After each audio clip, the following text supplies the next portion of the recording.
On this tutorial, I want to take a look at our scrimmage practice test for Chapter 2, the free response portion of it. The first couple of problems are a little bit tricky, and it's because you have to remove the percentage sign. I would recommend you pausing the video, reading over the problem, like wrapping your head around it before you take a look at the solution. So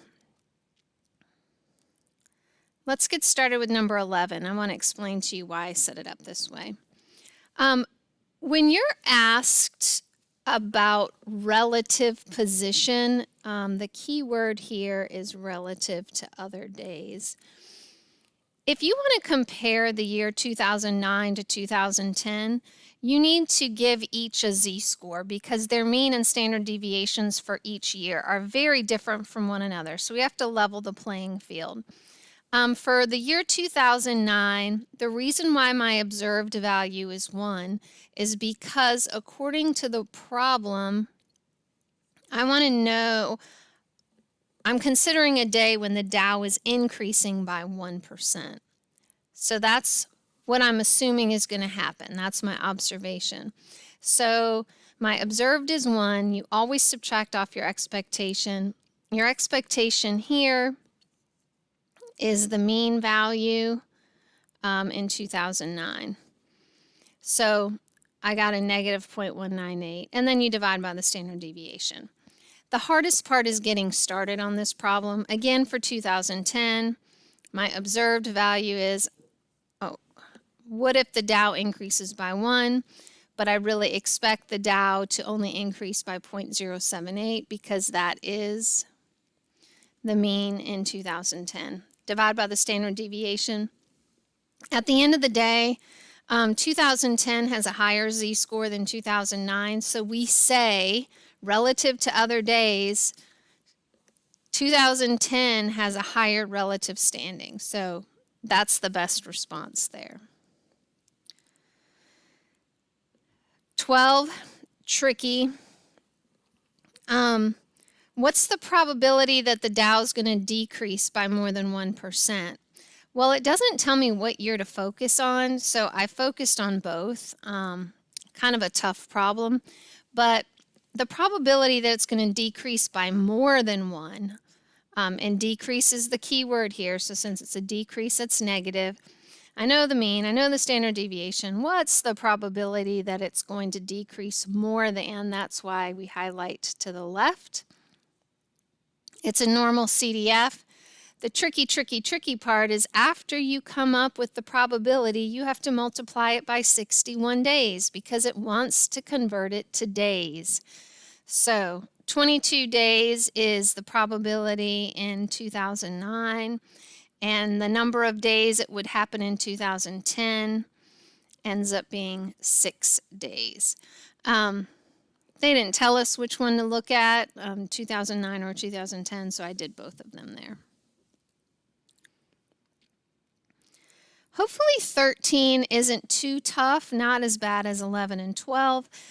They give us the percentile, so this is an inverse norm type of problem. Make sure you label everything, and your answer is negative 0.643.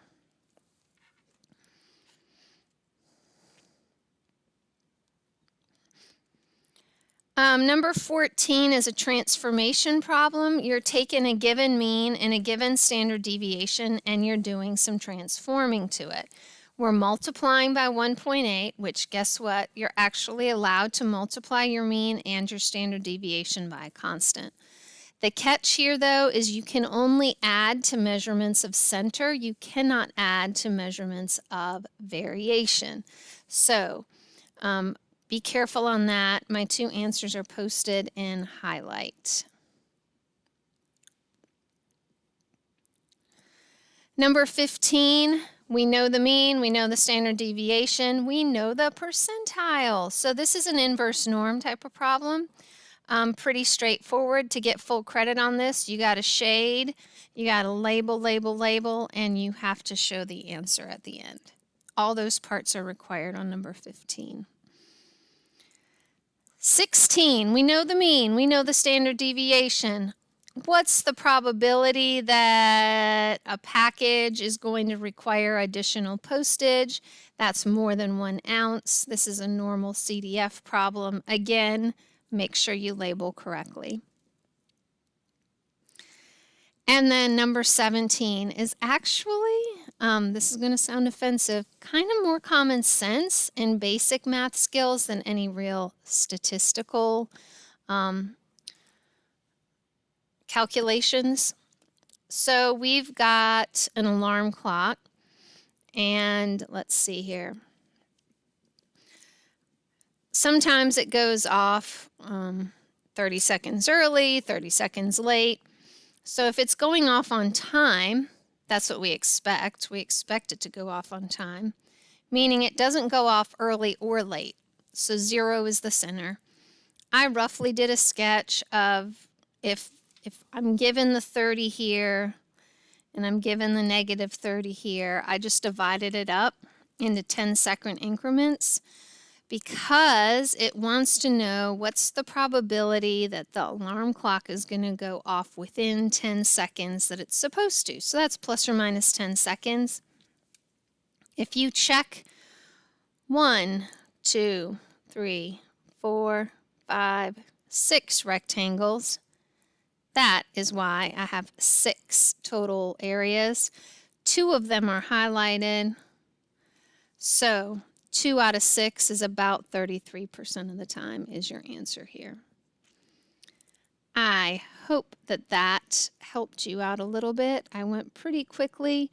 If you want to get a look at the answer key in PDF form, I have attached that as well in our folder. Good luck on your upcoming tests, guys.